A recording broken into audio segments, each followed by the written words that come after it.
ಯಾದಗಿರಿಯಲ್ಲೂ ಕೂಡ ಎಸ್ಐಆರ್ ಪ್ರಕ್ರಿಯೆಯಲ್ಲಿ ಲೋಪ ಮುಂದುವರಿತಾ ಇದೆ. ಲೋಪಗಳು ಎಲ್ಲ ಕಡೆಗಳಲ್ಲೂ ಕೂಡ ಕಾಣಿಸ್ತಾ ಇದೆ. ದೇವಸ್ಥಾನದ ಕಟ್ಟೆಯಲ್ಲಿ ಕುಳಿತು ಬಿಎಲ್ಒಗಳು ಎಸ್ಐಆರ್ ಇಂದ ಮಾಹಿತಿಯನ್ನು ಪಡೆದುಕೊಳ್ತಾ ಇದ್ದಾರೆ.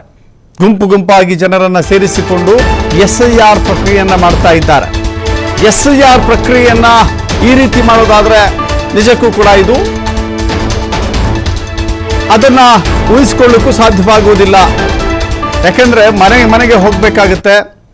ಮನೆಗೆ ಹೋಗಿ ಖುದ್ದಾಗಿ ಅವರ ಸಹಿಯನ್ನು ಪಡೆದುಕೊಳ್ಬೇಕಾಗುತ್ತೆ. ಫೋಟೋ ಸಂಗ್ರಹ ಮಾಡಬೇಕಾಗುತ್ತೆ. ಯಾರು ಅಲ್ಲಿನ ನಿವಾಸಿಗಳು, ಯಾರು ಮತದಾರರಿದ್ದಾರೆ ಅನ್ನೋದನ್ನು ಪರಿಶೀಲನೆ ಮಾಡಬೇಕಾಗತ್ತೆ. ಆದರೆ ಹೀಗೆ ಯಾವುದೋ ಒಂದು ಕಟ್ಟೆ ಮೇಲೆ ಕುಳಿತುಕೊಂಡು ಎಸ್ಐಆರ್ ಮಾಡ್ತೀನಿ ಅಂತ ಹೇಳಿದ್ರೆ ಹೆಂಗೆ ಸಾಧ್ಯ ಇದು ಅಂತ. ಯಾದಗಿರಿ ಜಿಲ್ಲೆ ಶಹಾಪುರ ತಾಲೂಕಿನ ಟೊಣ್ಣೂರು ಗ್ರಾಮದಲ್ಲಿ ನಡೆದಿರುವಂಥ ಘಟನೆ ಇದು. ಗ್ರಾಮದ ದೇವಸ್ಥಾನದ ಮುಂಭಾಗದ ಕಟ್ಟೆಯ ಮೇಲೆ ಕುಳಿತು ಎಸ್ಐಆರ್ ಗ್ರಾಮದ ಜನರನ್ನು ಒಂದೆಡೆ ಸೇರಿಸಿ ಗುಂಪು ಗುಂಪಾಗಿ ಎಸ್ಐಆರ್ ಪರಿಶೀಲನೆಯನ್ನು ಮಾಡ್ತಾ ಇದ್ದಾರೆ. ನೋಡ್ತಾ ಇದ್ದೀರಿ, ಇದು ಮನೆಯಲ್ಲ, ಒಂದು ದೇವಸ್ಥಾನ. ದೇವಸ್ಥಾನದ ಮುಂಭಾಗ ಒಂದು ಬೇವಿನ ಮರ ಇದೆ. ಬೇವಿನ ಮರದ ಕೆಳಗೆ ಕಟ್ಟೆ ಇದೆ. ಆ ಕಟ್ಟೆಯಲ್ಲಿ ಕುಳಿತುಕೊಳ್ತಾರೆ. ಸುತ್ತಲೂ ಮನೆಯವರೆಲ್ಲ ಬಂದಲ್ಲಿ ಸೇರಿಕೊಳ್ಬೇಕು. ಅದರ ಮೂಲಕ ಮಾಹಿತಿಯನ್ನು ಸಂಗ್ರಹ ಮಾಡಿಕೊಳ್ಬೇಕು ಅಂತ ಹೇಳಿದರೆ ರೂಲ್ಸ್ ಹೀಗೆ ಇದೆಯಾ? ಚುನಾವಣಾ ಆಯುಕ್ತರು ಹೇಳ್ತಾರೆ ಎಲ್ಲವೂ ಕೂಡ ಅಚ್ಚುಕಟ್ಟಾಗಿ ಮಾಡ್ತಾ ಇದ್ದೀವಿ, ಎಲ್ಲವೂ ಕೂಡ ನಿಯಮಬದ್ಧವಾಗಿ ನಡೀತಾ ಇದೆ ಅಂತ ಹೇಳಿ. ಇದು ನಿಯಮಾನ? ಅನೇಕ ಕಡೆಗಳಲ್ಲಿ ಈ ನಿಯಮ ಉಲ್ಲಂಘನೆ ಆಗ್ತಾ ಇದೆ. ಎಸ್ಐಆರ್ ಪ್ರಕ್ರಿಯೆಯನ್ನು ಸರಿಯಾಗಿ ಜಾರಿಗೊಳಿಸ್ತಾ ಇಲ್ಲ. ಆರೋಪಗಳಿದ್ದರೂ ಕೂಡ ಮತ್ತದೇ ರೀತಿ ಇನ್ನೊಂದು ಕಡೆ ಸಿಬ್ಬಂದಿಯ ಮೇಲೆ ಒತ್ತಡ.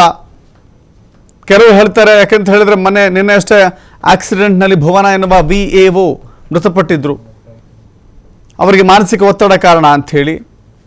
ಸರಿಯಾದ ರೀತಿಯಲ್ಲಿ ತರಬೇತಿ, ಸರಿಯಾದ ರೀತಿಯಲ್ಲಿ ಕರ್ತವ್ಯದ ಹಂಚಿಕೆ ಆದರೆ ಒತ್ತಡವೂ ಆಗೋದಿಲ್ಲ. ಈ ರೀತಿ ನಿಯಮ ಬಾಹಿರವಾಗಿಯೂ ಕೂಡ ಪ್ರಕ್ರಿಯೆ ಮುಂದುವರಿಯೋದಿಲ್ಲ.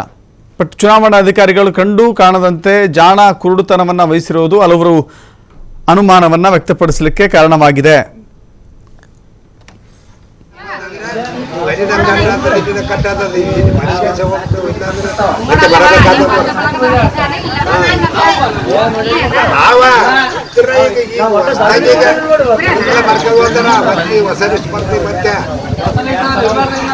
ಇರ್ಲಾರ್ದರಿಗೆ ಈ ವರ್ಷದಾಗ ಹೊಸ ಸೇರ್ಪಡೆ ಮಾಡ್ಬೋದು.